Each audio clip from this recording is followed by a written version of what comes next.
Cette période de l'année est arrivée. L'air semble différent, plus paisible, comme si un poids s'était envolé de tes épaules. Pour une raison particulière, tu te sens plus heureuse aussi, plus attirée par le bien, par le fait de te sentir bien et de faire le bien autour de toi. Et cette fois, ce n'est pas qu'une simple impression. Tu es réellement prête à passer à l'action.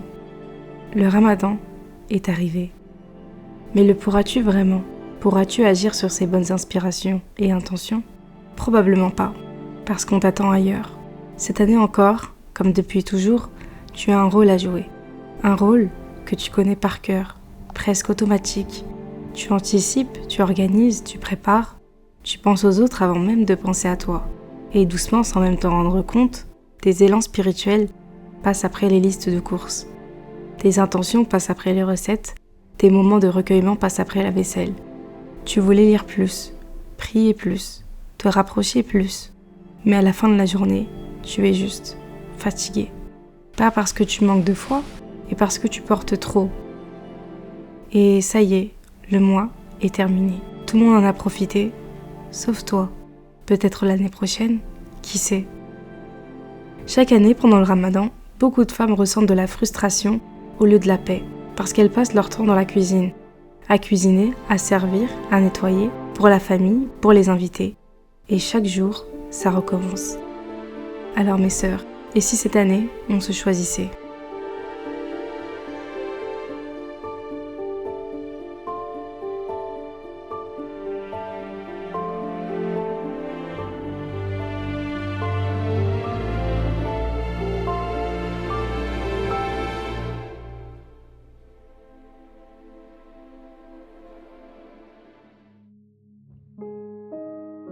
Depuis ton plus jeune âge, si tu viens de certaines cultures, tu as vu une dynamique s'installer. Tu as vu les femmes, et seulement les femmes, s'empresser dans la cuisine pendant le Ramadan. Et j'oserais dire, pas seulement pendant le Ramadan. Mais durant cette période, c'est comme si elles y vivaient, à cuisiner, à nettoyer. Et parce que tu es une fille, tu t'es davantage identifiée aux figures féminines, aux femmes. Rien qu'en observant les habitudes, ton cerveau a tout enregistré. Donc t'as pris tout ça comme un modèle.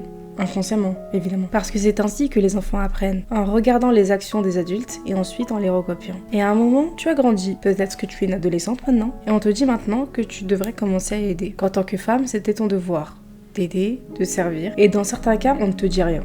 Automatiquement, tu viens par toi-même aider parce que tu vois les figures féminines autour de toi épuisées et tu veux alléger la charge. Donc tu souhaites participer pour aider parce que tu es une âme empathique. Ça te rendait triste de les voir aussi épuisé et de pas profiter comme les autres, tu t'es mise à les aider. Ou bien peut-être que tu as un mélange des deux situations. On t'a dit que parce que tu étais une fille, tu n'avais pas le choix, et ça te révoltait sûrement d'entendre ça. Mais tu étais si bienveillante que même si tu n'étais pas d'accord avec cette idée-là et cette façon de penser étant jeune, tu ne voulais pas que les femmes de ta famille soient épuisées. Donc, t'as mis de côté, ou tu l'as absorbé plutôt, cette frustration en toi, et tu les as aidées quand même. Et évidemment, si tu as grandi en voyant seulement les femmes de ta famille agir, tu as aussi grandi en voyant les figures masculines de ta famille ne rien faire. Et parfois, non seulement ils ne font rien, mais ils ajoutent à la charge en ramenant des invités, en profitant de la bonne organisation des femmes pour ajouter à la charge. Des fois, ils le font sans même s'en rendre compte et des fois en étant parfaitement conscients de ce qu'ils font. Et c'est là que tout commence. Tu commences à te poser des questions et à te demander, toi, comme les autres femmes, vous avez toutes jeûné,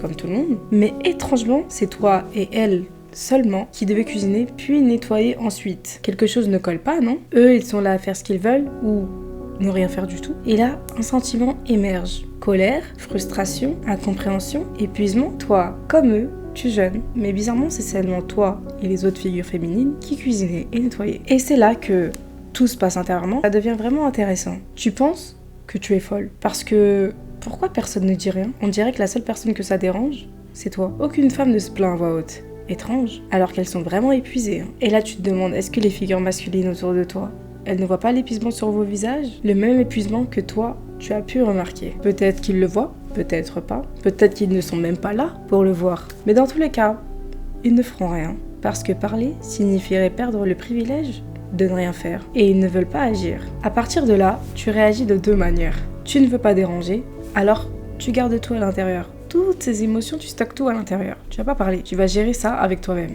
Tu gardes tout. La frustration, le sentiment d'injustice, la colère. Tu absorbes tout, tu ne dis rien. Et tu continues sans te plaindre. Pourquoi tu ferais ça ?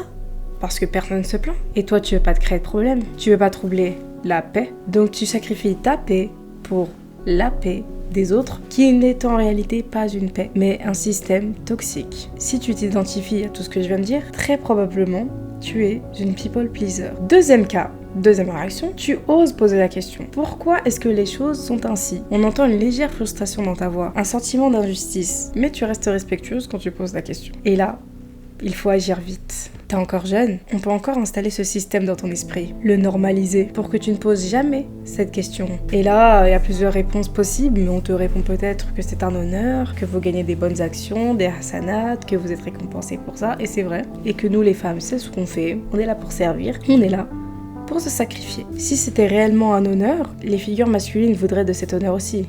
Tu ne penses pas? À partir de là, deux possibilités. Soit tu acceptes ce qu'on t'a dit, donc tu es conditionné. Ça y est, tu ne remettras plus jamais ça en question. Pendant un temps, tu te sentiras même peut-être très fier de faire tout ça, de t'épuiser pour autrui. Quel honneur, n'est-ce pas? Les années passeront et parfois ce sentiment de colère, frustration et d'injustice, il reviendra de temps en temps toquer à ta porte. Mais tu t'empêcheras de réagir, tu restockeras encore. Tu verras que tout est comme d'habitude, tout est comme depuis que tu es enfant. Tu vois qui est à la cuisine et qui ne l'est pas, qui aide et qui ne le fait pas, mais tu ne diras rien, tu vas pas réagir. Et tu deviens un adulte qui ne parle jamais face à la justice. C'est comme ça qu'on fabrique les people pleasers. Et bonne chance, parce que beaucoup de personnes se feront une joie de marcher sur toi. Troisième cas, ça ne correspond pas à ta logique. Alors tu refuses, tu te défends, tu es courageuse. Mais malheureusement pour toi, maintenant, tu seras cataloguée, étiquetée, la fille qui ne peut rien faire. Quelle fille difficile, et plus tard, comment elle fera avec son mari? Il pense déjà à comment tu pourrais servir encore plus à l'avenir. Alors que peut-être à ce moment-là, t'as été une adolescente de 13-14 ans. Mais bon, tout ça,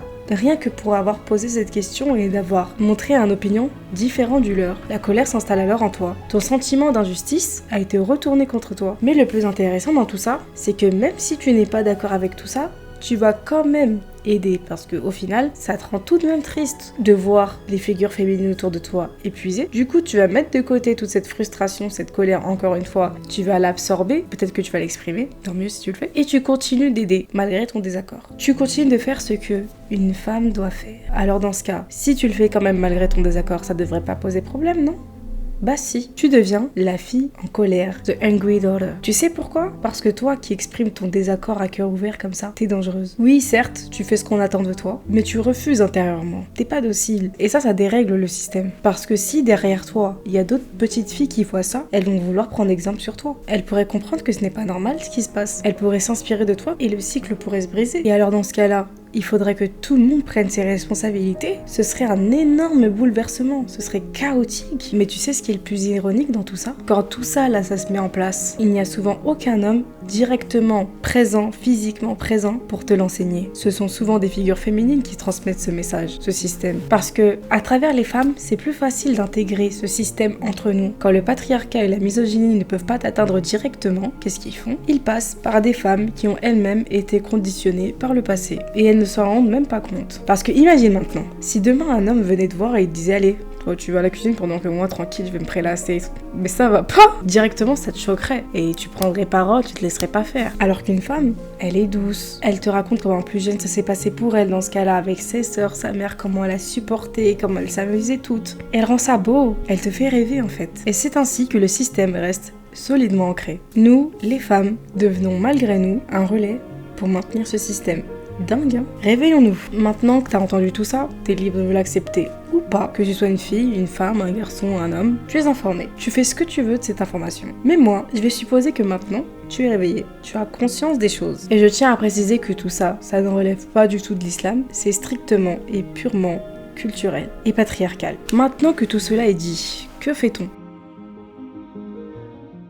Maintenant qu'on réalise tout ça, la question n'est pas qui est fautif, parce que le but de ce que je dis n'est pas de diviser, c'est de faire prendre conscience. Ce n'est pas femme contre homme. Quand tu étais un petit garçon, ce n'était pas ta faute. Les choses étaient ainsi et tu as juste suivi le mouvement. Mais à un moment donné, tu as grandi. Et à ce moment-là, tu as des responsabilités. Et d'ailleurs, pas seulement en tant qu'homme, mais en tant qu'être humain, parce que qui regarde un autre être humain épuisé alors qu'il a la capacité de l'alléger et ne fait rien? Qui pourrait regarder sa femme, sa sœur, sa mère épuisée sans rien faire? Chacun de nous a une responsabilité. Mais es-tu prêt à perdre un privilège pour plus de justice? La vraie question, c'est qu'est-ce que toi, tu vas faire avec cette conscience? Parce que c'est bien beau de savoir, mais est-ce que tu vas agir? Parce que oui, le système existe, mais tu as un libre arbitre. Et maintenant, je reviens à vous, mesdames, à vous qui avez appris à faire passer tout le monde avant vous, à vous qui avez cru que vous épuiser était une preuve d'amour. Laissez-moi vous rappeler une chose. Le ramadan n'est pas censé être un marathon culinaire. Ce n'est pas une compétition de tableaux remplis. Ce n'est pas un test de combien vous pouvez vous épuiser en silence. Faites ce que vous pouvez. Ne vous alourdissez pas. Pensez à vous. Ce mois, c'est un mois d'élévation, un mois de retour à soi, un mois où l'on réforme son âme.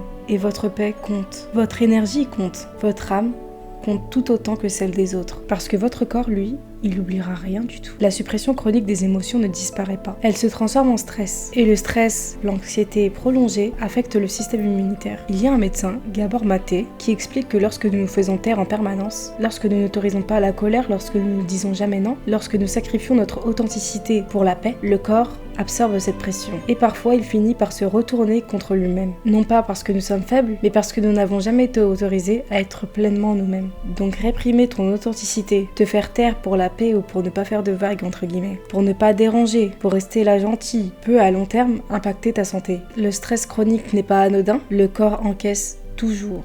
Et vous savez, ce docteur, il a dit qu'un certain type de femme est particulièrement touché par ce mécanisme. Devinez lesquelles? Je vous le donne en mille, les femmes racisées. Pourquoi? Comme l'explique Gabor Maté, c'est à cause du stress supplémentaire lié à la pression sociale et l'exclusion. Quand tu dois constamment prouver ta valeur, quand tu dois être irréprochable, quand tu dois sourire malgré l'injustice, quand exprimer ta colère peut te coûter ton image, ton travail ou ta sécurité. Tu apprends à te contenir, à encaisser, à être forte en silence. Mais le corps, lui, ne fait pas la différence entre « je gère » et « je suis en train de me suradapter pour survivre ». Je vous mettrai le lien de certaines de ses vidéos parce qu'il est incroyable, il explique trop bien et il est sur YouTube et si vous parlez pas anglais, vous pouvez mettre les sous-titres en français. Allez l'écouter, vraiment. Je sais que c'est beaucoup d'informations, que ça peut vous choquer, vous secouer, parce qu'au final, vous n'avez pas choisi tout ça, on vous l'a imposé. Mais pensez à la petite fille que vous étiez, celle qui ne pouvait rien faire. Aujourd'hui, même si vous ne pouvez pas encore changer votre environnement, vous avez toujours la possibilité d'agir pour vous-même à l'intérieur. Exprimez vos émotions. Reprenez votre droit de ressentir, d'avoir une opinion, de dire non. Vous méritez la paix, vous méritez de vous sentir vivante. Et croyez-le, chaque petit geste compte. Même dans un environnement qui ne change pas, vous pouvez poser les bases de votre liberté intérieure. Quand tu commenceras à poser tes limites, à dire ce que tu ressens, à exprimer ton mal-être, ne sois pas surpris si ce n'est pas bien accueilli. Parce que jusqu'à maintenant, ton silence profitait à quelqu'un, ou peut-être plusieurs personnes. Ton épuisement arrangeait quelqu'un. Ta capacité à encaisser maintenait le confort de quelqu'un. Alors quand tu te priorises, ce confort s'effondre. Et bien sûr que certains voudront que tout redevienne comme avant. Mais rappelle-toi, tu as sacrifié ta paix pour préserver leur confort. Et ce n'est pas un équilibre sain. Si le fait que tu parles, que tu exprimes tes besoins, que tu refuses l'injustice, devient un problème dans l'environnement où tu vis, si ton mal-être dérange plus que l'injustice elle-même, si rien ne change malgré tes mots, alors commence à réfléchir à ton départ. Pas dans la colère, pas dans la précipitation, mais dans la lucidité. Réfléchis à ce que tu veux vraiment. Réfléchis à la femme que tu veux devenir. Réfléchis à ce que tu es prête à accepter ou ne plus jamais accepter. En revanche, si le dialogue ouvre une prise de conscience, si les choses évoluent et que l'équilibre se rétablit, alors tant mieux. Fais des choix pour ta version future, brise les cycles toxiques. Chère mère, ne transmettez pas à vos filles un système qui vous a blessé vous-même. Vos filles méritent le meilleur, vos filles méritent mieux. Et la prochaine génération aussi. Parce que si vous ne brisez pas ce cycle maintenant, il continuera après vous. Et à toutes les petites filles, adolescentes, jeunes femmes ou femmes adultes, ne lâchez rien. Le chemin que vous parcourez, beaucoup de femmes le vivent aussi. On est toutes très fiers de votre courage. Vous n'êtes pas folle, bien au contraire. Rendez-vous fiers de vous, de toutes vos versions et de toutes les femmes qui traversent le même chemin que vous. Reprenez votre liberté. Qu'Allah vous accompagne sur ce chemin, ce Ramadan. Choisis-toi. J'espère que cette vidéo vous aura plu. Pour être honnête, j'étais sceptique à l'idée de parler de ce sujet, mais j'ai réalisé que la seule raison pour laquelle j'étais sceptique, c'était parce que c'était en fait l'ancienne version de moi qui voulait revenir à la charge. C'était l'ancienne version qui était docile, qui parlait pas, qui remettait rien en question et qui ne dérangeait pas la paix. Alors je lui ai dit de se taire et j'ai parlé. Ça ne va sûrement pas plaire à tout le monde, mais c'est ce que ma petite version elle aurait voulu. Je voulais montrer à toutes mes versions passées ce qu'on est en train de devenir. Et elles sont fières. Je sais aussi qu'il y a des filles et des femmes de tout âge qui vivent exactement ce dont je viens de parler. Alors j'ai décidé d'incarner le changement que je veux voir dans le monde. Abonne-toi.